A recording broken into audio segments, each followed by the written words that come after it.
Te amo, aliás, te amamos. Eu também. Vocês não amam, não amam? Por isso que eu falei, te amamos. Assim seja. A gente também está sempre em boa companhia aqui, porque estamos em companhia, o essencial para as nossas vidas, né? Na verdade, quem vem até uma casa de oração, qualquer que seja ela, a gente pode repartir essas pessoas em dois grupos. Muitas pessoas buscam Deus, buscam igrejas, buscam religiões para atender os seus objetivos, para atender objetivos imediatos. Entre esses objetivos estão os mais variados, mas grande parte deles está relacionado com a dor, com a dificuldade, uma doença, um problema familiar, uma perturbação espiritual. Não é vergonha nenhuma a gente vir, por causa disso, a gente vir impulsionado pela dor. Pode ter certeza que por trás das pessoas aparentemente mais interessadas no trabalho, mais envolvidas com a melhoria, nós vamos encontrar muita gente, que praticamente todos nós viemos até uma casa de oração impulsionados pela dificuldade. Mas há sim um grupo de pessoas que, mesmo tendo vindo pela dificuldade, já distinguiram que a função da religião, que o objetivo da religião, que o serviço de qualquer religião não é o atendimento imediato das nossas dificuldades, mas a nossa melhoria interior. Nós vimos aqui por causa de uma dificuldade, mas Deus nos chama até aqui, a fé nos chama, a luz nos chama para que a gente aprenda.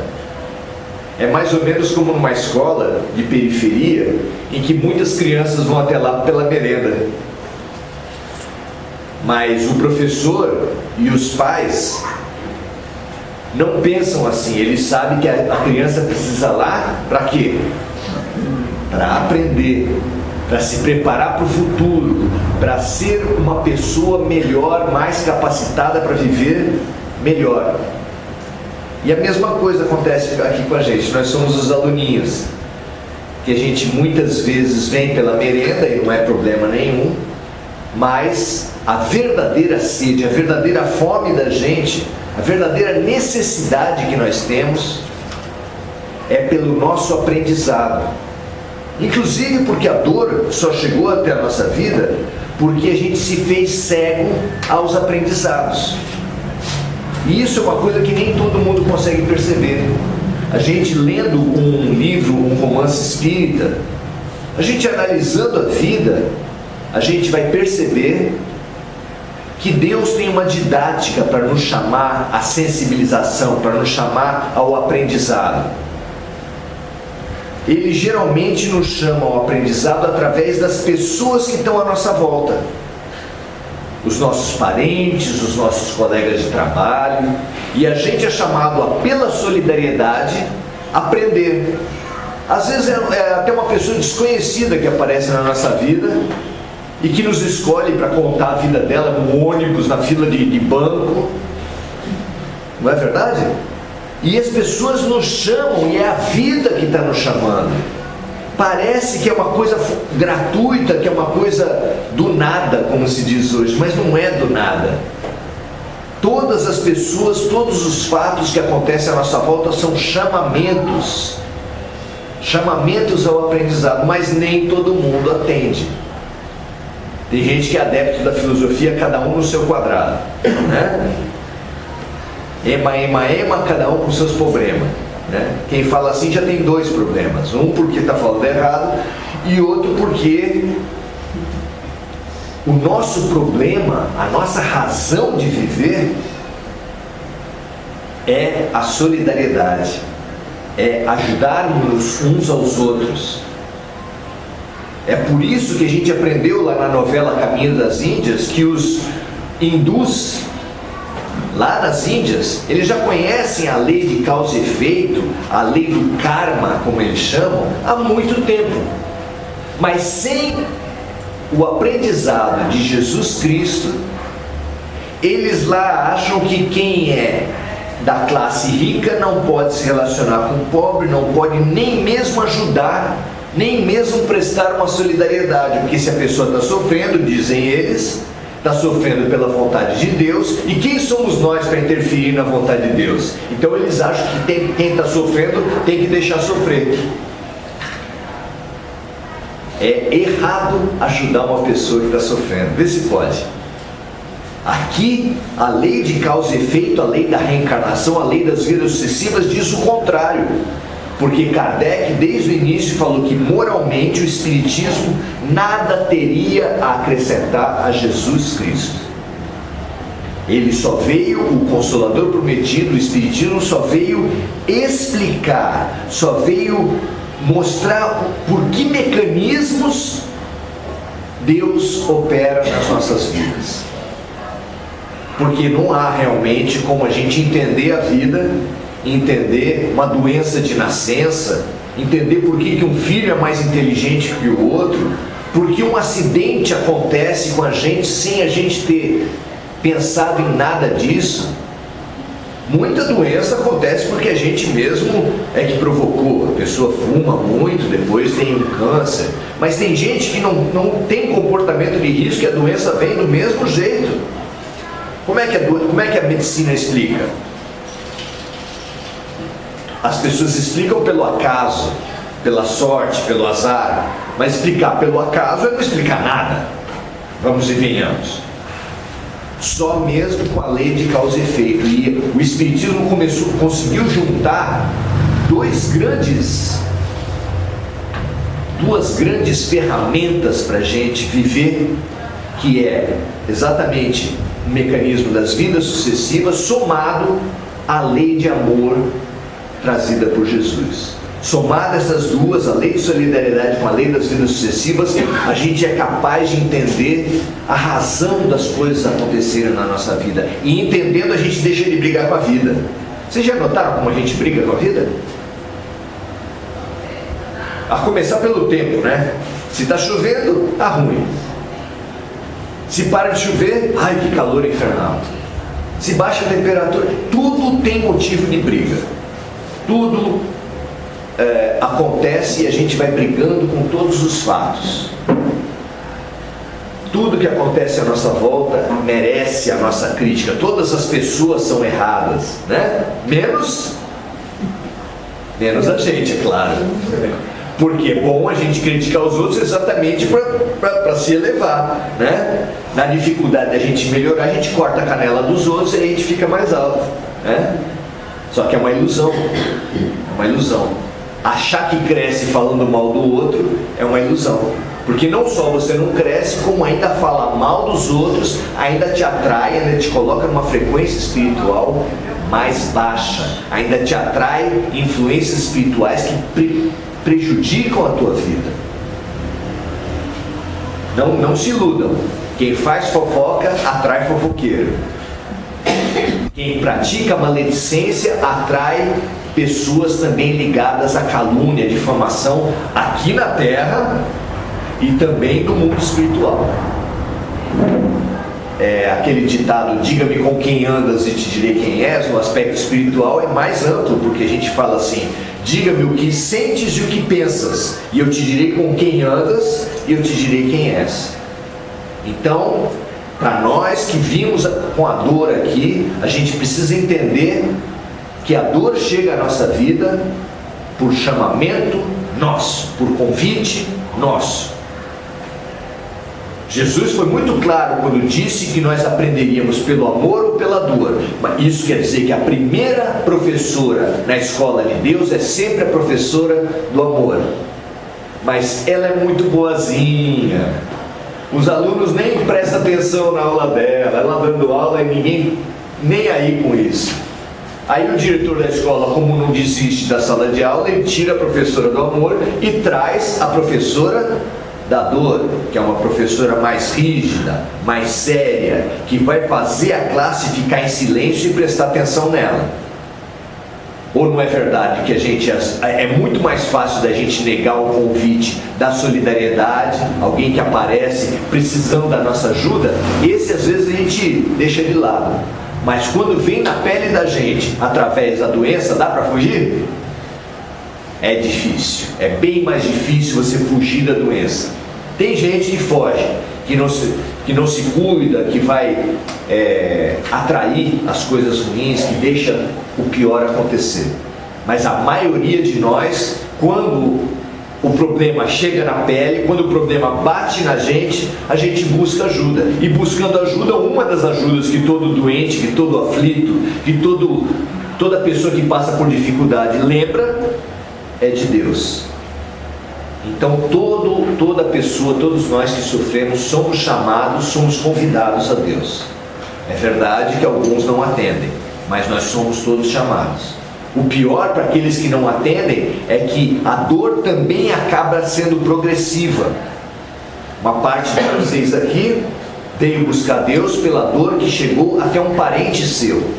Quem tem um filho nas drogas, quem tem um parente no alcoolismo, às vezes vem aqui porque ele não vem, ele é cabeça dura, acha que para a hora que quiser, acha que não tem problema. Mas a pessoa que já tem mais maturidade espiritual, ela comparece, vem aqui e busca a melhoria. Muitos de nós somos assim. Mas essas pessoas ainda precisam amadurecer mais. E assim nós também, que somos chamados à dor, nós precisamos aprender, e vamos aprender mais cedo ou mais tarde, o quando Deus dá essa liberdade para cada um, que não basta só a gente superar um problema imediato, que para não ter outros problemas no futuro, a gente precisa aprender a agir certo. Porque quando a gente errou, a gente trouxe a dor para a nossa vida. E se nós errarmos hoje, no futuro nós vamos ter o quê? Mais dor. Tanto é que Jesus, quando curava as pessoas, falava: vá e não peques mais. Por que Jesus falava isso? Pensem comigo. Se Jesus falava para quem estava sofrendo e ele curava, vá e não peques mais, é porque aquela dor que ele estava passando teve origem no erro, no equívoco, no pecado. E se ele pecar novamente, o que vai acontecer? Não fica claro? Vai voltar a dor. E a pessoa às vezes ainda fala mal da casa de oração, da religião, fala mal do passista, fala... Gente, se você vai no médico, ele trata o sintoma, mas você não modificou o seu modo de vida, a doença vai voltar, é claro. Ele fala para você mudar o hábito alimentar, você não muda. Ele fala para você praticar exercício físico, você não muda. Ele fala para você pensar a sua maneira de viver o mundo, e você continua do mesmo jeito, só quer saber de remédio e cirurgia.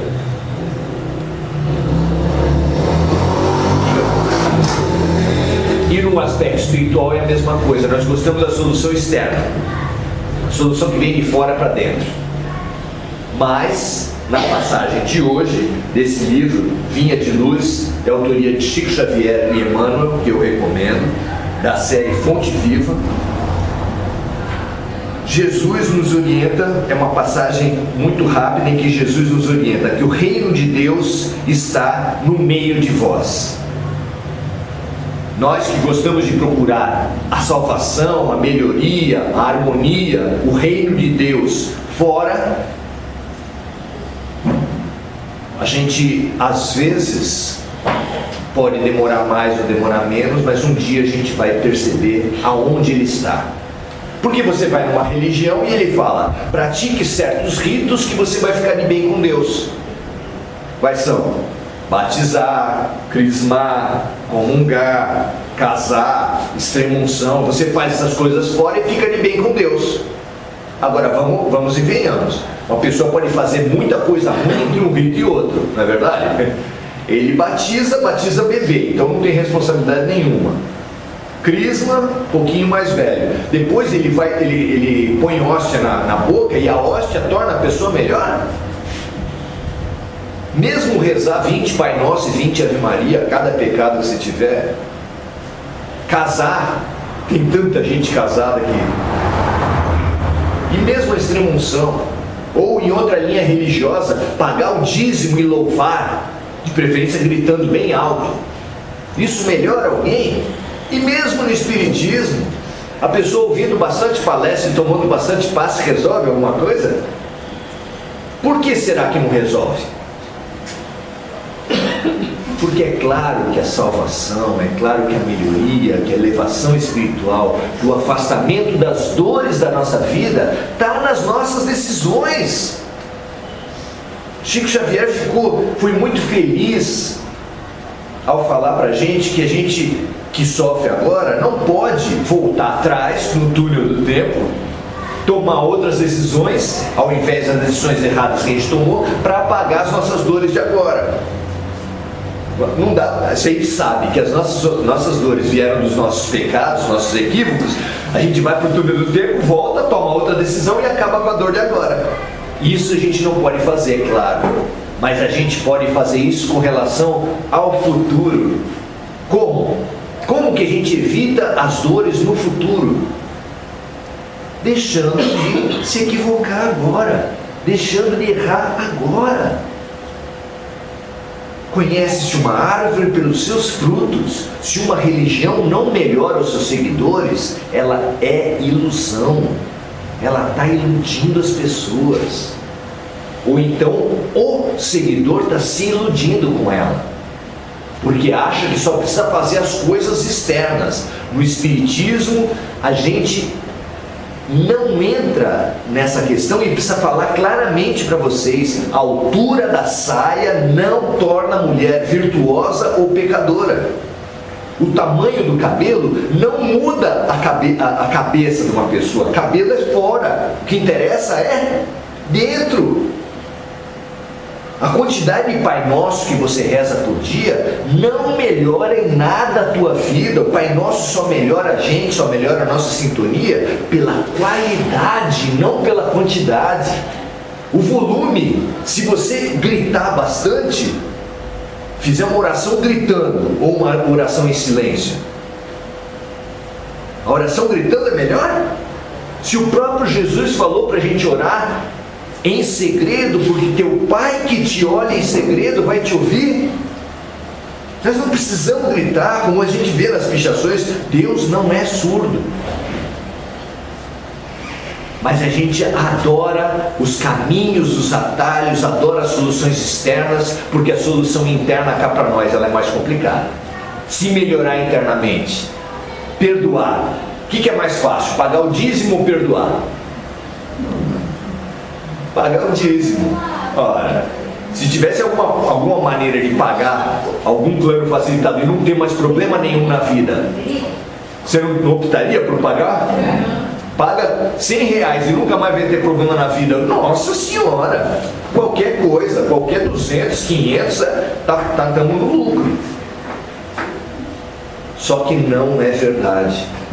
Jesus em momento nenhum pregou o dízimo. Jesus em momento nenhum pregou o louvor descolado da nossa vida. Ao contrário, ele falou que nem todo aquele que disser Senhor, Senhor, entrará no reino dos céus, mas sim aquele que fizer a vontade do Pai. Então, essa passagem que fala em que Jesus nos orienta que o reino dos céus está dentro de nós ou no meio de nós, conforme a tradução, ela dá duas grandes lições para a gente em cada uma das traduções. Quando ele fala que o reino dos céus está dentro da gente, é para a gente parar de buscar externamente, na roupa, no penteado, no trabalhar ou não trabalhar no sábado, no ter ou não ter imagem dentro de casa. Pelo amor de Deus, isso não interfere em nada. Você tem uma imagem de Jesus, um quadro, ou uma imagem, ou uma estátua, isso vai modificar alguma coisa da essência tua? Se o cara é criminoso e tiver ou não tiver imagem dentro de casa, ele vai continuar sendo criminoso. Se a pessoa é virtuosa, tiver ou não tiver imagem, vai continuar sendo a mesma coisa. É aqui dentro. Nós sabemos disso. Algumas pessoas se iludem porque querem se iludir. Mas nós sabemos que o reino dos céus está dentro de nós. Mas além disso, tem a outra interpretação que Emmanuel traz para a gente nesse livro, que é muito interessante. Que na tradução em que se fala que o reino dos céus está no meio de nós, essa expressão no meio, ela é muito rica. Na verdade, tem o budismo, é uma filosofia muito interessante, uma religião muito interessante, que eles falam, eles pregam o caminho do meio, nem um extremo, nem outro. Que o bom senso está no meio, entre os extremos. Você já percebeu como nas discussões em família, nas discussões em bar, nas discussões mais de ego, onde estão disputando uma coisa, que as pessoas adoram posições extremadas? Não, para mim, quem político tem tudo que morrer. Essas coisas assim, né? Ah, tem que matar tudo, tem que fazer isso, tem que fazer aquilo. Essas conversas de bar ou conversa de família onde você está querendo ganhar a discussão. Quando você está querendo ganhar a discussão, você já sai para a falácia, para a mentira, para o extremo. Tem uma frase que fala que numa guerra a primeira vítima é sempre a verdade. Porque no meio de eu trabalho no fórum, trabalho com disputa judicial e eu sei bem disso.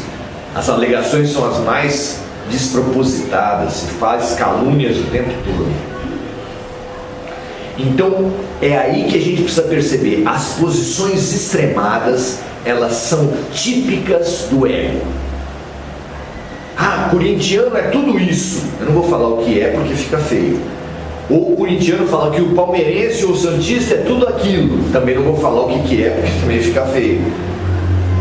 Mulherada, quando está revoltada com o homem, fala que o homem é tudo igual, só muda de endereço. A mesma coisa o homem, quando está revoltado com a mulherada, também generaliza. Essas posições extremadas, elas têm alguma base, gente? Ela é só blá blá blá, só ataque. Isso é ego. Se as posições extremadas são ego, onde está a serenidade, onde está o equilíbrio? É claro que no meio.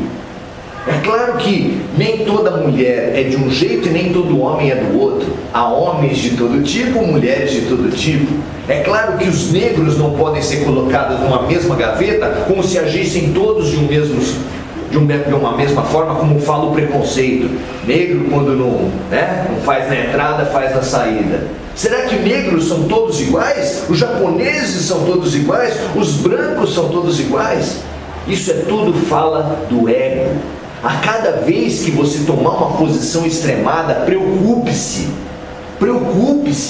porque você está reproduzindo uma postura de ego que é base para a violência, ou que já é a violência em si, como o caso do preconceito racial, o preconceito de sexo, falando que gay é tudo de um jeito, tudo do outro, que evangélico é tudo assim, que espírita é tudo assado. Ora, é claro que entre os espíritas a gente, pessoas de todo tipo. Deve ter político espírita ladrão também. Deve ter espírita pedófilo. Ou alguém poderia falar que não existe espírita pedófilo. Claro que existe. Porque não é o rótulo que define o produto. O que define o produto é o interior. Se alguém puser um rótulo de uma coisa que você adore, um refrigerante que você adore, mas você não tiver certeza do que tem dentro, não vá pelo rótulo, viu, gente? Não vá pelo rótulo. Nós precisamos saber o que tem aqui dentro. E aqui dentro é que está o que nos afunda e o que nos melhora. É esse autoexame, essa incursão interior que deve fazer a gente perceber e se melhorar. Porque se a gente ficar se punindo só pelos erros da gente, não melhora nada. Assim como punir os nossos filhos, punir os nossos alunos, não melhora ninguém. Nós precisamos nos observar atentamente e carinhosamente. Olhe os seus problemas. Você tem dificuldade para perdoar? Não? Vocês perdoam facinho.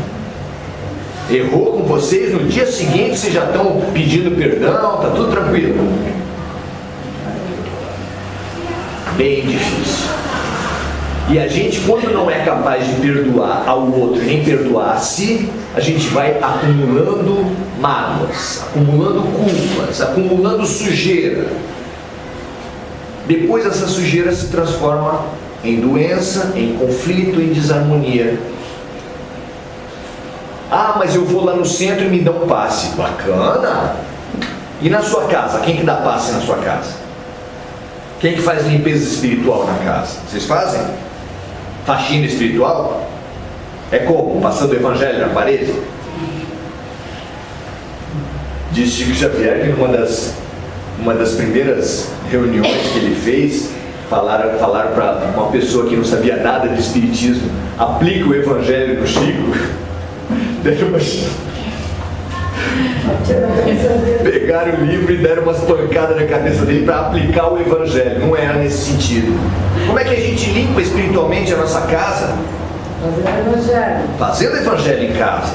Mas nós precisamos ainda saber que fazer o evangelho em casa, tomar passe, fazer todos os ritos, ainda é questão externa.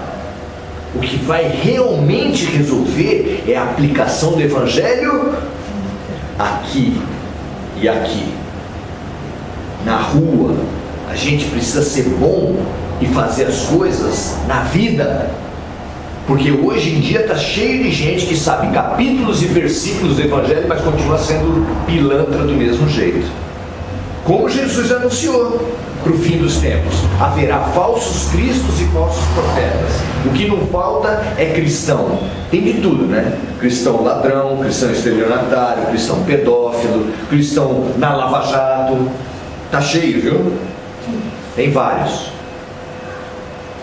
Agora, e nós, como estamos? Porque olhar o problema dos outros é fácil. Achar gente errada no mundo tá bacana. E nós? Nós podemos, hoje e sempre, observar como está a nossa atitude, para muito além dos ritos externos, para muito além mesmo dos estudos, para muito além de todas as coisas que a gente pode fazer socialmente, está a capacidade de você se auto-observar e se auto-analisar. Você tem cultivado mágoas? Você tem cultivado ódios? Você tem cultivado rancores, preconceitos? Limpe o seu coração. Quem não sabe que para você melhorar a tua vida você precisa limpar o seu coração?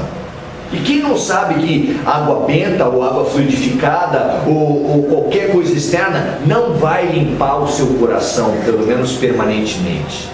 Pode fazer uma solução de alívio, mas a verdadeira solução está em a gente conseguir se observar e mudar o nosso padrão. Observem-se carinhosamente e perguntem para si mesmos, com a ajuda do seu anjo de guarda, abram o seu coração e falem assim: me ajuda a perdoar meu irmão, meu amor. Eu quero aprender a perdoar, não para limpar a barra de ninguém, porque Deus, para fazer justiça, não precisa de nós. Ele tem os seus próprios mecanismos. Nós precisamos aprender a perdoar para limpar a nossa vida, a nossa barra, para provocar uma vida de saúde, uma vida de limpeza, uma vida de tranquilidade para nós mesmos.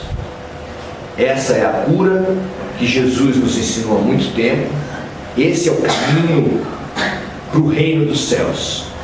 É o caminho da mudança interior e o caminho da fuga do ego, do egoísmo, dos extremos, para o equilíbrio da fraternidade, da caridade e do amor. Obrigado, gente.